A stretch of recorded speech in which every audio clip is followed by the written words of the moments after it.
Here with Chuck Weber, it's Iowa and Bloomington. First time since basically December these teams are playing. And Chuck, the Heartlanders are on a 5-game point streak entering. How did you view the third period and the overtime of the last game? A little disappointing, or where are you kind of at after it? Yeah, it was disappointing. Anytime you don't, you have a lead going into the third and you don't get the 2 points and keep your opponents to 0, it's always disappointing. We talked about it. We let them stick around. We allowed them to stick around. We allowed the referees to become part of the game. It was on us to get that 3-0 lead or get the 3-1 lead and be able to put that game away. So again, it's a hard lesson learned, especially at this time of the year when every point that you take and every point that you give up is so valuable. At the same time, though, you talked about us last game or the Friday game. You said, you win or you learn. Yep.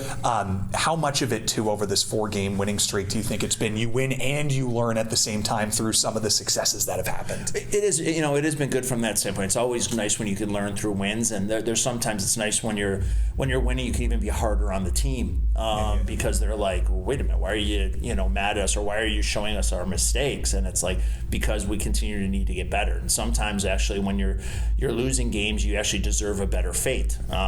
From scoring chance or whatever. And we had a number of 5-on-5 chances. I thought our 5-on-5 game's been really good.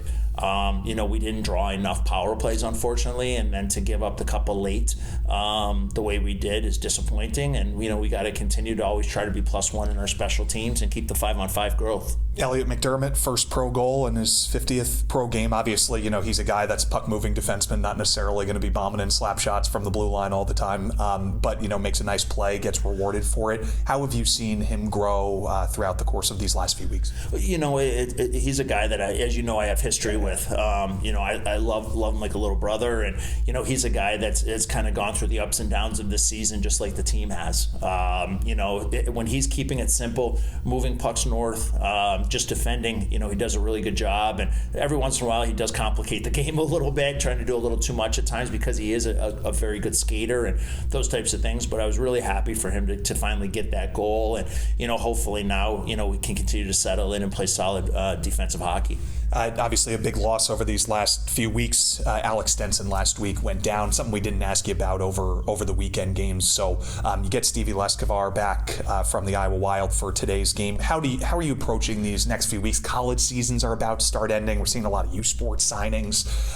You lose a defenseman, but there is the chance to obviously get some back, hopefully at some point, whether through Iowa Wild, college, U Sports, whatever it might be. Yeah, it's always the ups and downs, unfortunately, with Alex. We've lost him for the year. Unfortunately, he's going to have season-ending surgery, which is always disappointing from that standpoint. He's a guy who can play physical in the back. He's athletic.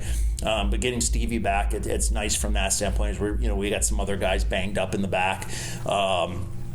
So we're continuing to work the phones and emails and texts to find players, whether it's U Sport, whether it's NCAA is going to start to wind down here in the next few weeks. So it's getting the right guys in. It's not. I don't want to turn this into a revolving door of players. We want to get maybe a handful of guys that can help complement this group and continue to try to find a way to play winning hockey, develop players for the Wild organization, while winning games here. Bunch of games left against Bloomington, same against Cincy and Inzy. Those are pretty much the teams we're going to be asking you about for the next month and a half, 2 months here as the regular season winds down. They've played about 500 or so since the last time we saw them, November 30th, 500 records since that time. So how are they looking on tape? I know they had a few disappointing losses last weekend. Yeah, again, they work hard.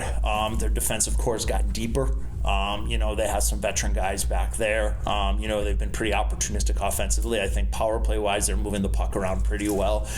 Their penalty kill's been pretty solid for the most part. There's not going to be any big secrets between the two of us. They haven't made any drastic changes 5-on-5, neither have we.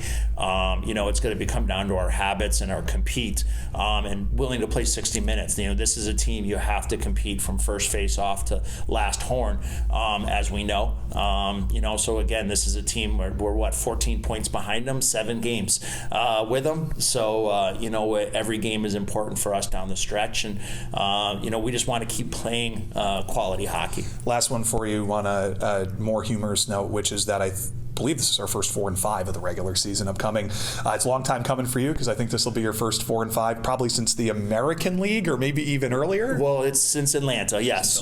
Since the East Coast, yeah. So it's been 7 years. Yep. So again, it's managing energy, it's managing practice ice, it's managing rest and hydration and nutrition and all of those things along the way. I think we got 2 of these to in our last group here to end the year. So hopefully we can keep our health and then allow some guys to bring us energy and hopefully try to grab as many points as we can this week. Chuck, hopefully you get some sleep throughout it too. I'll be heavy on the coffee this week. Thanks again. Thanks, David. Absolutely. That's Chuck Weber. Pregame show is over, and here we go with Puck Drop.